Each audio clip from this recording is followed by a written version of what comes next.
Well, Halloween is coming up, as we all know, but for some kids and kids with special needs, trick-or-treating can be a real challenge. Luckily, there are some colorful ways to make sure all kids have a good time when they go out there to trick-or-treat. Dr. Joette Giovinco from the Fox Medical team joins us live to explain it. As always, good to see you. Good morning. How are you? Good morning. Yeah, this is an exciting time for children, so we want to be as inclusive as possible, certainly.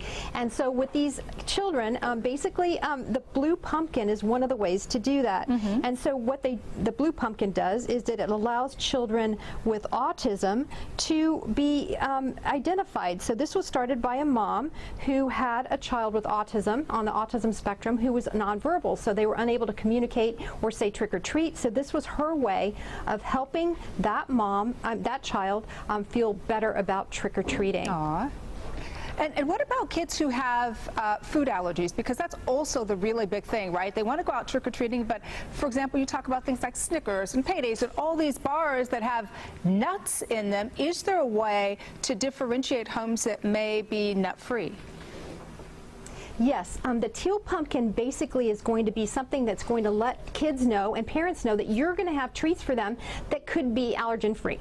So again, you have to be a little bit careful with those, but the allergen-free things can be as simple as having non-candy items. But again, those allergy things like peanuts, soy, wheat, those can be very, very challenging for those kids. So that teal pumpkin is going to let those kids know that you have something for them. Well, I have to tell you a little funny story. I remember going trick-or-treating a couple of years ago, and it was kind of a nut-free, allergy-free, gluten-free house that we stopped by, and she had homemade devil's food eggs, like homemade, like made with her hand that you have to touch.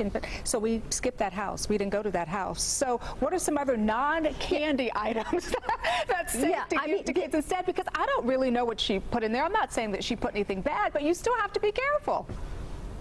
Yeah, no, what I've done is the last several years, glow sticks. I mean, I got to tell you, those are always really popular. You can get, this is a package of 80 you can get for about $10, and they're little bracelets.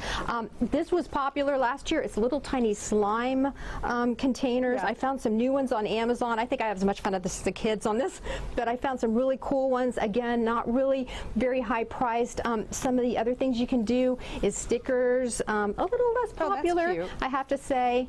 Bubbles. So you can get these are party favors that you can buy. And then I wanted to get something for the little toddlers because, some of those things would be inappropriate. Some of those things like little bouncy ball eyes and stuff. But the little pumpkins too for the little ones. But I think, this is the big part too, is just put it in a separate bowl because some of these kids, their peanut allergies are just so severe. And if you've got peanut M&Ms or something, you don't want to mix the two. So I have a separate bowl for those kids.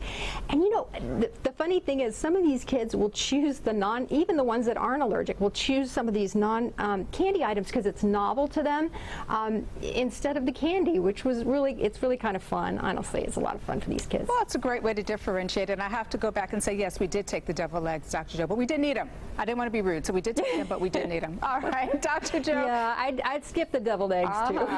Thanks so much. We always appreciate when you stop by.